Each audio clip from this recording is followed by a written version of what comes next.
sou a professora Sandriane Martins, professora da disciplina de Química do primeiro ano do ensino médio. Bom, a gente vai começar a falar sobre a teoria atômica de Dalton, tá? A história do contexto, todo o contexto da estrutura atômica, e a gente vai abordar cada um dos filósofos, tá? Atualmente, não há dúvidas de que toda a matéria seja formada por minúsculas partículas. Essas partículas, elas foram denominadas por átomos, tá? Em 1808 foi baseado em fatos experimentais. O cientista britânico Dalton formulou uma teoria atômica para explicar a constituição da matéria. Bom, e o que dizia essa teoria de Dalton, essa teoria atômica de Dalton? Bom, essa teoria possibilitaria posteriormente a criação do primeiro modelo do átomo, a qual expressa em termos gerais o seguinte: primeiro, a matéria é constituída de pequenas partículas esféricas, maciças e indivisíveis, denominadas átomos. 2. Um conjunto de átomos com a mesma massa e tamanho apresenta as mesmas propriedades e constitui um único elemento químico. 3. Elementos químicos diferentes apresentam átomos com massa, tamanho e propriedades diferentes.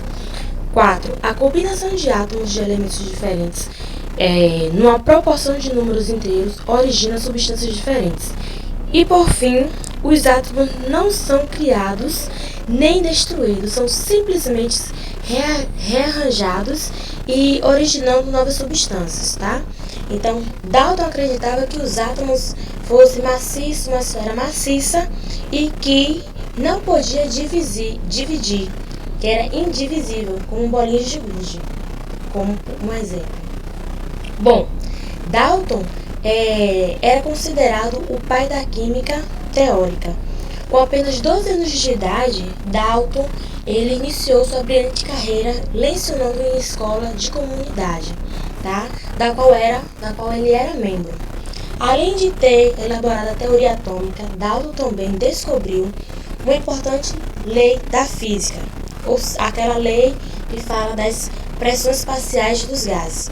Uma curiosidade sobre a sua vida profissional é que ele também atuou como meteorologista, tendo feito cerca de 200.000 anotações. Dalton foi o primeiro cientista a descrever uma deficiência visual da qual sofria, cujo portador não consegue distinguir algumas cores, entre elas o vermelho e o verde. O seu trabalho sobre essa deficiência foi tão importante que hoje ele é conhecido como daltonismo.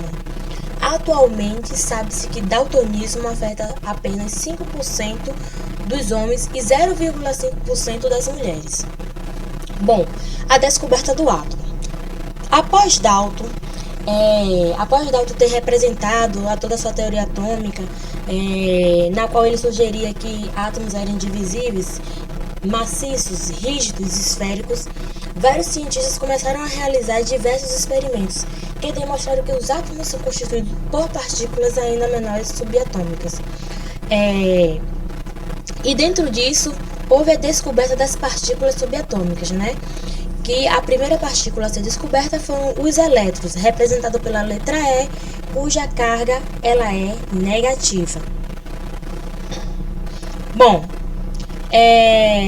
Thomson conseguiu demonstrar que o átomo não é indivisível, utilizando uma aparelhagem denominada tubo de raios catadônicos. O que é que esse aparelho ele fazia? Qual era a constituição desse aparelho? Dentro do tubo de vidro havia, como mostra aqui na figura, além de uma pequena quantidade de gás, dois elétrodos ligados a uma fonte elétrica externa. Ou seja, quando o circuito era ligado, aparecia um feixe de raio provenientes do cátodo, elétrodo negativo, que se dirigia para o ânodo, que é o elétrodo positivo. E esses raios eram desviados na direção do polo positivo de um campo elétrico, como mostra a imagem ao lado. Bom, com base nesse experimento, Thomson concluiu que Os raios eram partículas corpúsculas menores que os átomos. Os raios apresentavam carga elétrica negativa e essas partículas foram denominadas de elétrons, tá? O tubo da tela de televisão é um exemplo desse feixe de raio catadônico, tá? O tubo mostra como é que esses raios são transmitidos e como é que a televisão emite a imagem, tá? Bom, Thomson propôs então um novo modelo denominado pudim de passas. Por quê? O átomo, para Thomson, é maciço e constituído por fluidos com carga elétrica positiva, na qual estão dispersos os elétrons com carga negativa. Como todo o átomo, ele seria eletricamente neutro. Daí,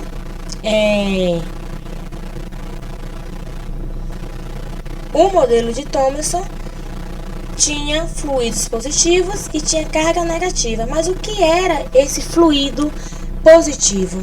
Thomson, ele não denominou, não identificou, não deu nome. Então, posterior a ele, veio Goldstein, que pegou a aparelhagem de Thomson e observou o aparecimento de um feixe luminoso no sentido oposto dos elétrons. Concluiu que os componentes desse feixe deveriam apresentar uma carga elétrica positiva, tá? Como realmente Thomson ele tinha dito. Tinha realmente um fluido positivo, tinha um feixe positivo e tinha aquele feixe negativo que Thomson já tinha denominado de elétrons. Posterior, Rutherford, ao realizar o mesmo experimento com gás de hidrogênio, detectou a presença de partículas com a carga elétrica positiva e ainda menores, as quais ele denominou de prótons, representado pela letra P. A massa de um próton é aproximadamente 1836 vezes maior a que de um elétron. O experimento de Rutherford. Para verificar se os átomos eram maciços, Rutherford bombeou uma finíssima lâmina de ouro com pequenas partículas de carga elétrica positiva, denominadas alfa, emitidas por um material radioativo, certo? E as observações feitas durante o experimento levaram Rutherford a tirar uma série de conclusões, tá? Primeira observação: a maior parte das partículas alfas atravessavam a lâmina sem sofrer desvio. Qual a conclusão que ele tirou disso? A maior parte do átomo deve ser vazio. Nesse espaço, a eletrosfera deve estar localizada os elétrons. Bom, a próxima observação: poucas partículas alfa não atravessavam a lâmina e voltavam. Qual foi a conclusão disso? Deve existir no átomo uma pequena região onde concentra a sua massa, o núcleo. A terceira e última observação: algumas partículas alfa sofriam desvio de trajetória atravessando a lâmina. Qual a conclusão? O núcleo do átomo deve ser positivo, o que provoca uma repulsão das partículas alfa. Então, fazendo a comparação do número de partículas alfa que atravessavam a lâmina com o número de partículas alfa que levou a Rutherford a concluir que o raio do átomo é 10.000 vezes maior que o raio do núcleo. A partir dessa conclusão, Rutherford propôs um modelo atômico semelhante ao sistema solar, onde no núcleo ficava as cargas positivas e fora do núcleo ficava as cargas negativas, ou seja, dentro do núcleo ficavam os prótons e fora ficavam os elétrons formando a eletrosfera. Aqui, como mostra a ilustração, um átomo contendo 5 prótons dentro do núcleo e 5 elétrons fora do núcleo, formando a eletrosfera. Como os elétrons eles ficam se movimentando, vai criar essa camada da eletrosfera, tá? Mas como surgiu o nêutron? Bom, durante uma experiência com material radioativo, os nêutrons foram denominados, tá? Essas partículas foram descobertas em 1932. Os nêutrons eles estão localizados no núcleo e apresentam massa muito próxima à dos prótons, mas não tem a carga elétrica. O modelo atômico mais utilizado até hoje é o de Rutherford, com a inclusão do nêutron no núcleo. Então, posterior ao Rutherford, complementando a teoria de Rutherford, a gente vai ver aqui na imagem que um átomo vai conter no núcleo prótons e nêutrons, ou seja, prótons com carga positiva e nêutrons com carga nula. E fora do núcleo a gente vai ter a eletrosfera, constituída de elétrons. Então, o que permite dar a formação da eletrosfera são os elétrons girando em torno do núcleo. Então, resumindo, núcleo, partículas, nêutron e prótons, massa relativa 1, 1, carga relativa, nêutron 0 e prótons mais 1, ou seja, nêutrons, a carga ela vai ser nula e prótons vai ser positiva, tá? Os elétrons, a carga ela vai ser, a massa relativa vai ser igual ou diferente de igual a 0 e a sua carga relativa vai ser negativa. Então, o núcleo vai ter os nêutrons nulo, prótons positivo e os elétrons formando a eletrosfera, carga negativa. Bom, e quais são as principais características do átomo? A gente vai ter um número atômico. Esse número atômico vai ser representado pela letra Z, tá? Em 1913, ao realizar experiências de bombeamento de vários elementos químicos com raios X, Moseley percebeu que o comportamento de cada elemento químico está relacionado com a quantidade de cargas positivas existentes no seu núcleo. Assim, a carga do núcleo ao seu número de prótons é a grandeza que caracteriza cada elemento, sendo este o número denominado número atômico. Então, para calcular o número atômico, a gente indica esse número através da quantidade de prótons existentes no núcleo de um átomo. Então, número atômico vai ser igual ao número de prótons. Como os átomos eles são sistemas eletricamente neutros, o número de prótons é igual ao número de elétrons. Aqui a gente tem um exemplo. Cloro, número atômico 17. Prótons vai ser 17, o número de elétrons vai ser também 17, porque o número atômico vai ser igual ao número de prótons, que vai ser igual ao número de elétrons. Sódio vai ser número atômico 11. Prótons e elétrons também vai ser igual a 11. Número de massa. Para a gente achar massa, a gente pega o número de prótons e soma com o número de nêutrons presente no núcleo de um átomo. Então, a fórmula seria A, que representa o número de massa, igual a P, que é o número de prótons, mais N, que é o número de nêutrons presentes no núcleo de um átomo. Certo? E a gente calcula e acha o número de massa. Como tanto o número de prótons quanto o número de nêutrons são inteiros, o número de massa sempre será um número inteiro, tá? O número de massa é, na verdade, o que determina a massa de um átomo, pois elétrons são partículas com a massa desprezível, não tendo influência significativa na massa do átomo. Aqui eu tenho o cálcio, número atômico 20, o número de massa 40. Eu quero achar o número de nêutrons, então eu pego aqui, vou substituir. A gente sabe que Z é igual a P, então o número de prótons vai ser 20. Então eu tenho A é igual a P mais N. Eu quero achar quem? Nêutrons. Eu vou pegar A é igual a 20 mais N. Trocando, tá positivo, passa negativo. Então vai ficar N é igual a 40 menos 20, que é igual a 20. Então, o número de nêutrons vai ser 20. Aqui com cloro funciona do mesmo jeito, certo?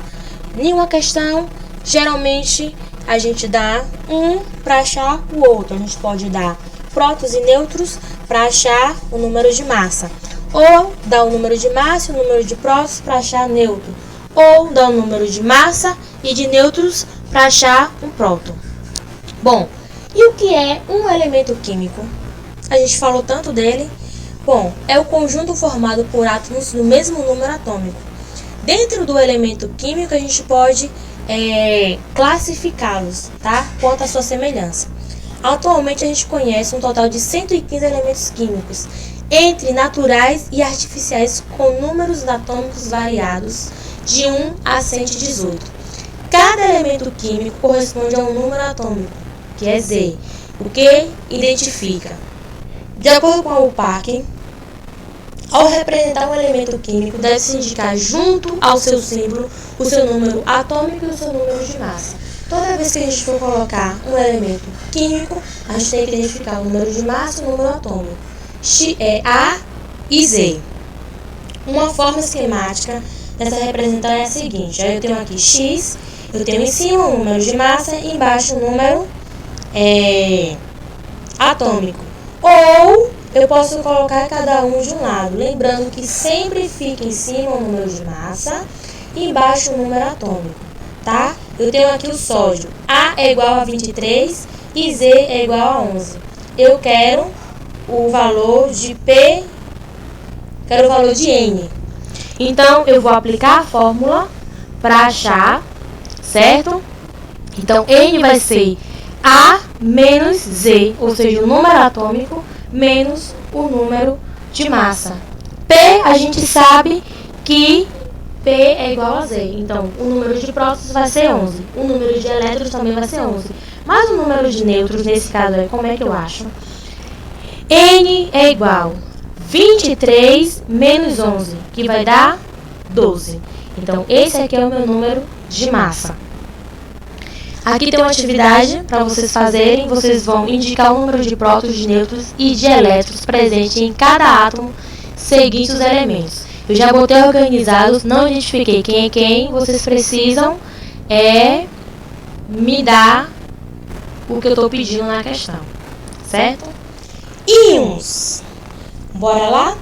Íons são átomos que apresentam a capacidade de ganhar ou perder elétrons, formando novos sistemas eletricamente carregados, denominados de íons. Íons é a espécie química que apresenta o número de prótons diferente do número de elétrons, tá? Os íons, ele pode ser cátions e ânions. Cátions é quando os íons ele é positivo. E ânions é quando os íons eles são negativos. Os íons positivos formam-se quando um átomo ele vai perder um ou mais elétrons, resultando num sistema eletricamente positivo, e em que o número de prótons é maior do que o número de elétrons. Sempre o número de prótons vai ser maior que os elétrons, no caso de um cátion. Aplicando essa definição aos átomos de magnésio, que apresenta número atômico igual a 12, temos 12 Mg, que é magnésio.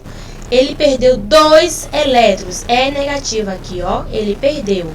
Então, ficou 12 igual a 12 Mg elevado a 2 mais. Isso aqui, 2 mais, quando um elemento químico, quando um átomo ele perde um elétron, ou 2 ou mais elétrons, ele vai ficar positivo, então eu represento ele com um sinal. Então, com isso, calculando o número de prótons e o número atômico, a gente sabe que, de novo, Z é igual a P, que é igual a E. Mas só que aqui tem um porém. P vai ser igual a 12, certo? E E vai ser quanto? Vai ser o mesmo número? Não. Se o magnésio perdeu 2 elétrons, E vai ser 12 menos 2. Então, E vai ser 10. Prótons, 12, porque é o mesmo número atômico. Então, Z é igual a P. Então, prótons vai ser 12. Elétrons, não. Elétrons vai mudar. Elétrons vai ser 12. Só que aqui ele perdeu. Então, como ele perdeu, então vai ser 12 menos 2. Então, o número de elétrons vai ser 10. Tá? Então, a espécie química de magnésio é denominada cátio bivalente ou íon bivalente. Por que isso? Porque ele perdeu 2 elétrons. E os negativos vai formar quando um átomo ele vai ganhar ou receber um ou mais elétrons, tá? Resultando num sistema eletricamente negativo. Diferente do íon positivo, o ânion, que é negativo, ele ganha elétrons e fica eletricamente negativo. Eu tenho aqui o Flu, número atômico 9, seguindo a mesma raciocínio dos íons positivos. No negativo, ao invés de a gente diminuir, a gente vai acrescentar.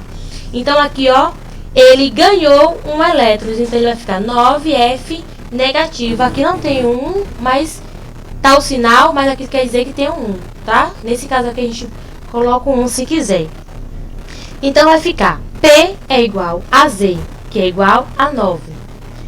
E é igual a 9, só que ele ganhou um elétrons. Então 9 mais 1 fica 10. Então o número de elétrons desse ânion vai ser 10. A espécie química do Flu é denominada ânion monovalente, porque ele ganhou um elétrons, certo? Em relação à semelhança atômica, a gente vai ter isótopos, isóbaros e isótonos.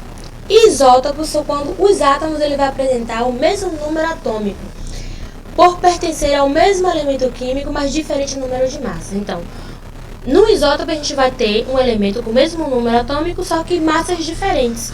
Então, eu tenho aqui carbono, oxigênio e potássio. Carbono, oxigênio e potássio vai ter o mesmo, ó, o carbono vai ter o mesmo número atômico, o oxigênio vai ter o mesmo número atômico, o potássio vai ter o mesmo número atômico. Porém, o número de massa de cada carbono, de cada oxigênio vai ser diferente. Então, ele vai apresentar o mesmo número atômico e diferente número de massa.